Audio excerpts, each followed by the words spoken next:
Friends, मैं हूँ Manav. Welcome to movie show. भी करते हैं आपस में पॉजिटिव सा नमस्कार। हम अपनी तरफ से कोशिश ये करते हैं कि हर मूवी को अच्छे से सेलिब्रेट किया जाए, चाहे वो आज हो, चाहे फिर वो येस्टरडे ईयर्स में आज ही के दिन रिलीज़ करी गई मूवी हो। यानी कि हमारा रेट्रो रिव्यू का सेक्शन, जो भी सिग्निफिकेंट मूवीज़ रिलीज़ होती हैं किसी डेट के अंदर, कोई एक मूवी उठाते हैं जिसने ज़्यादा या तो कमाई करी होती है या सिग्निफिकेंटली लोगों को मूव किया होता है, या फिर कुछ ऐसी बात वो रख देती है जो आपको सोचने या समझने पे मजबूर कर देती है। ऐसी एक कमल हसन की मूवी थी, शाहरुख खान की मूवी थी, 2000 के अंदर आई थी। आज 24 साल हो गए हैं, 18 फरवरी को रिलीज़ हुई हे राम। काफ़ी कॉम्प्लिकेटेड मूवी थी ये।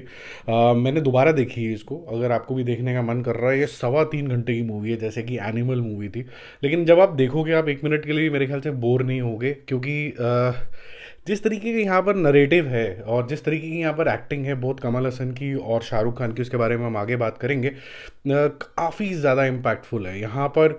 जो नरेटिव रखा गया है हिंदू मुसलमान की लड़ाई का, और उसका बीज किसने बोया था, और उसका ट्रू जो न्यूक्लियस है वो कहाँ तक जाता है, क्या वो ब्रिटिशर्स तक जाता है, क्या वो 11वीं सदी तक जाता है, जब ट्रूली एक इन्वेजन हुआ था हिंदुस्तान के अंदर मुस्लिम्स का, या फिर ये जब डिवीज़न होने लगा है हिंदुस्तान पाकिस्तान का, ये तब ज़्यादा आग भड़क गई, या फिर कोई मज़े ले गया हमारे साथ जैसे कि ब्रिटिशर्स। ये सारी बातों का यहाँ पर खुलासा आता है, और कैसे हिंदू मुसलमान की जगह पे जो दो दोस्त होते हैं, चाहे उनका रिलीजन अलग हो, वो इवेंचुअली एक दूसरे से कहीं ना कहीं नफ़रत का बीज भी कहीं ना कहीं आने लग जाता है। क्या वो सुलटता है, नहीं सुलटता है, वो कुछ कुछ सीन तो बिल्कुल दिल दहलाने वाले हैं यहाँ पर।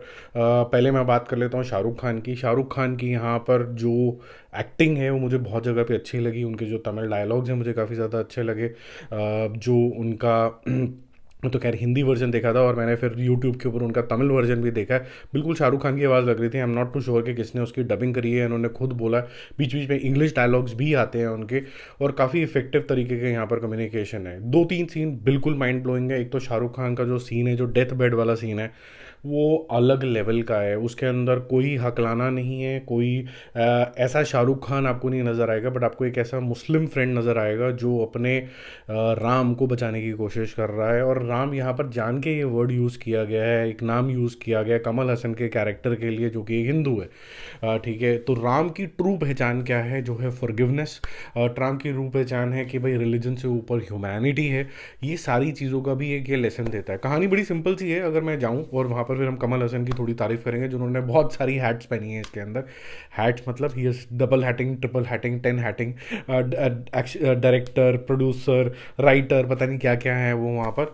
कैमरा भी उन्होंने देखा है, और कैमरा जेन्युइनली बहुत अच्छा है। यहाँ पर अलग अलग ऐसे ऐसे एंगल्स लिए गए हैं। दो कॉन्वर्सेशन हो रही हैं, एक इंसान की जिसके अंदर घमंड है, तो वो एक बड़ा फिगर, इतना बड़ा फिगर दिख रहा है, और एक फ्रेंड है जो उसको मनाने की कोशिश कर रहा था, वो छोटी फिगर दिख रही है। और इस तरीके के कैमरा एंगल हैं। कहानी इस तरीके की है कि यहाँ पर ऐसा बताया जाता है कि हिंदू मुसलमान के दंगे शुरू हो गए हैं, पाकिस्तान और हिंदुस्तान बनने वाला है। इसके दौरान एक हादसा हो जाता है कमल हसन से, और वो विरोधी हो जाता है मुस्लिम्स के, और उस विरोधपन में वो पागल हो जाता है, और वो बहुत सारा इधर उधर फायरिंग कर रहा होता है, और उसको ऐसा लगने लग जाता है कि शायद मैं सबको मार दूंगा। लेकिन अचानक से एक संगठन आता है, अतुल उसके अंदर है, उस संगठन का लीडर। वो बोलते हैं कि इसका ट्रू कॉज जो है वो महात्मा गांधी हैं, और उनको असैसिनेट कर दोगे तो सारी प्रॉब्लम ही सॉल्व हो जाएगी। अब ये सारी प्लानिंग कैसे होती है, कैसे वो असैसिनेशन के लिए प्लान करता है, लेकिन हमें हिस्ट्री भी पता है, क्योंकि ये तो फिक्शनल पार्ट हो गया कि वहाँ पर गॉडसे साहब ने मारा था उनको। तो गॉडसे साहब ने अगर मार दिया, तो फिर इनकी जो हृदय परिवर्तन है महात्मा गांधी को लेके, क्या वो जस्टिफाइड है, नहीं जस्टिफाइड है, मैं कोई भी आंसर आपको नहीं दे रहा हूँ, क्योंकि हर एक की जो मान्यता है वो अलग तरीके से, हर एक का सोचना इस पॉलिटिकल मुद्दे पे बहुत अलग है। कोई लोग बहुत ज़्यादा प्यार करते हैं इनकी टीचिंग की, महात्मा गांधी की, और कुछ लोगों को लगता है कि कहीं ना कहीं वो जिम्मेवार थे। ऐसा होता रहता है। लेकिन मेरे ख्याल से अगर आज की भी सरकार की बात करें, तो एक इंसान जो थोड़ा सा न्यूट्रल रहा है और जो नोट से भी अभी तक नहीं हटा है, वो महात्मा गांधी है, फादर ऑफ द नेशन। मेरे ख्याल से second father of the nation, जैसे वो लूजली बोला गया है कि शायद मोदी साहब को बना देंगे, बट वो बात बात की बात है, बट यहाँ पर वो टीचिंग क्या हृदय परिवर्तन कर सकती है कि नहीं कर सकती है, क्या हिंदू मुसलमान की दरार इतनी ज़्यादा आ जाएगी कि दो फ्रेंड एक दूसरे के कटर हो जाएंगे, ये सब चीज़ें देखने को मिलती है।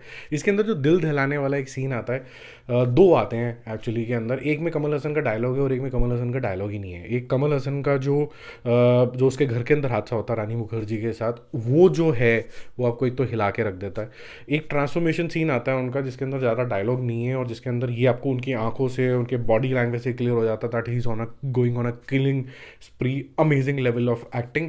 और एक छोटा सा सीन है जो मैंने आपको डेथ बेड वाला सीन बोला था शाहरुख खान का, उसमें भी एक अमेजिंग सा एक एक्सप्रेशन है of I would say forgiveness and feeling ashamed of what he has done. वो कुछ इस तरीके का एक सिर्फ इतने से ग्लिम्स के अंदर है। ये जो एक्टर्स हैं ये इतने ज़्यादा सुलझे हुए एक्टर्स हैं, वो आपको काफ़ी ज़्यादा मेस्मराइज करते हैं। अब देखो इस मूवी की शॉर्ट कमिंग भी है क्योंकि जो हिंदुस्तानी हैं वही आपस में डिवाइडेड हैं इस मुद्दे को लेके, पार्टीशन को लेके, हिंदू मुसलमान को लेके, तो कोई भी एक ट्रू आंसर तो इसका निकलेगा नहीं। वो और दूसरा आई थिंक फिल्म मेकिंग के पर्सपेक्टिव से, जहाँ फिल्म ने काफ़ी ज़्यादा एक फिक्शन एस्पेक्ट को लेके, एक रियल एस्पेक्ट को लेके कुछ ब्लेंड करके बनाने की कोशिश करी है, वहाँ पर जो इसका नरेटिव स्टाइल है वो मेरे ख्याल से थोड़ा सा ओवर द टॉप है। तो आप जो सपोर्ट कास्ट है स्पेसिफिकली, वो ऐसा उसको डायलॉग्स भी इसी तरीके के मिले हैं जो आपको बड़ी ही स्टेज तरीके के डायरेक्टर लगते हैं, डायलॉग्स लगते हैं जो ओवर द टॉप होते हैं, जो आपके फेस पे सीधा डिलीवर कर दिए जाते हैं। और बिल्कुल ऐसे डायलॉग होते हैं कि जैसे आप कोई स्टेज का कोई शो देख रहे हो उस तरीके के लगते हैं, इंटायरली फिल्म ही लगते हैं सूटों से। हालांकि जिस तरीके की फिल्म है इसको थोड़ा और रियल रखना चाहिए था अगर मैं उस तरीके से देखूं, लेकिन फिल्म मेकिंग के हिसाब से अच्छी है। आज के समय के हिसाब से थोड़ी छोटी भी हो सकती थी। आज के समय के हिसाब से विचारधारा जो है वो काफ़ी ज़्यादा क्वेश्चंस रेज करती है कि जो हिंदू मुसलमान का मुद्दा है जो कभी ना तो सॉल्व हुआ ना होगा, और जिस तरीके से उसको डिलीवर किया गया है, खुद कमल हसन की जो ट्रांजिशनिंग दिखाई गई है जब पार्टीशन हो रहा था और जब वो एक्चुअली खुद की अपनी डेथ बेड पे होता है और बाबरी मस्जिद का केस होता है, तब भी वो कहते हैं कि यार एक दूसरे का सर ही फाड़ रहे हैं। तो मेरे ख्याल से कुछ ऐसा होना चाहिए कि ये जो भी हुआ अब वो तो हो गया। अब तो एक सिग्निफिकेंट पॉपुलेशन है जो इस रिलीजन की है, अब इसमें हम क्या सीख सकते हैं एक दूसरे से और क्या हम मिल बांट के रह सकते हैं कि नहीं रह सकते हैं, इसके ऊपर थोड़ा ज़्यादा काम होना चाहिए। और वो तभी होगा जब हम रिलीजन की बात करना छोड़ दें, हम पास से सीख लें और हम बोलें कि ह्यूमैनिटी, और ह्यूमैनिटी के साथ साथ अगर सेकंड बात अगर आपको करनी है तो वो आप करो देश की बात। तो देश से बड़ा कुछ नहीं है, तो आप चाहे हिंदू कैरेक्टर दिखाओ चाहे आप मुस्लिम कैरेक्टर दिखाओ, लेकिन वो देश के लिए कुछ डिलीवर कर रहा है, तो मेरे ख्याल से फिर वो सबके लिए एक विन विन होगा। आपके जो जज्बात हैं रिलीजन से ऊपर उठ जाएंगे। और रिलीजन भी आपको क्या सिखाता है at the end of the day, way of living होता है। वे ऑफ लिविंग होता है कि आप किस तरीके से और ह्यूमन बन सकते हैं, मानव बन सकते हैं। तो वो मानव अगर हो, मानव रूप में आए हो नीचे ज़मीन के ऊपर, तो फिर मानवता वाले काम भी करने चाहिए। और कभी भी कुछ भी हिलाने के लिए एक्सट्रीमिस्ट जो ग्रुप होते हैं जो खून बहाने लग जाते हैं, फिर इंसान और जानवर में तो कोई फ़र्क रहा नहीं। तो मुझे ऐसा लगता है कि ये फ़िल्म आज के टाइम के हिसाब से काफ़ी ज़्यादा सिग्निफिकेंट मूवी है, जो काफ़ी सारी चीज़ों के क्वेश्चन भी रेज़ करती है और कुछ चीज़ों तो वो आंसर भी नहीं करती है, वो आप इंटरप्रिटेशन पे छोड़ देते हो कि यार इसने सही किया या गलत किया, क्या हिंदू संगठन ऐसा है या फिर मुस्लिम लोग ऐसे हैं।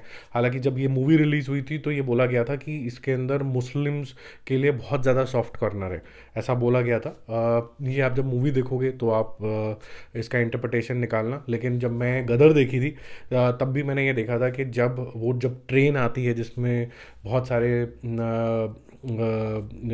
सिख कटे हुए आते हैं, तो उसके बाद जो पागलपन होता है तो फिर हो ही जाता है। जब अपने के ऊपर बात आती है तो आई थिंक रिलीजन सब साइड में रह जाता है। फिर एक ह्यूमन जो बिहेवियर होता है वो दूसरे ह्यूमन बिहेवियर की तरह ही बिहेव करने लग जाता है।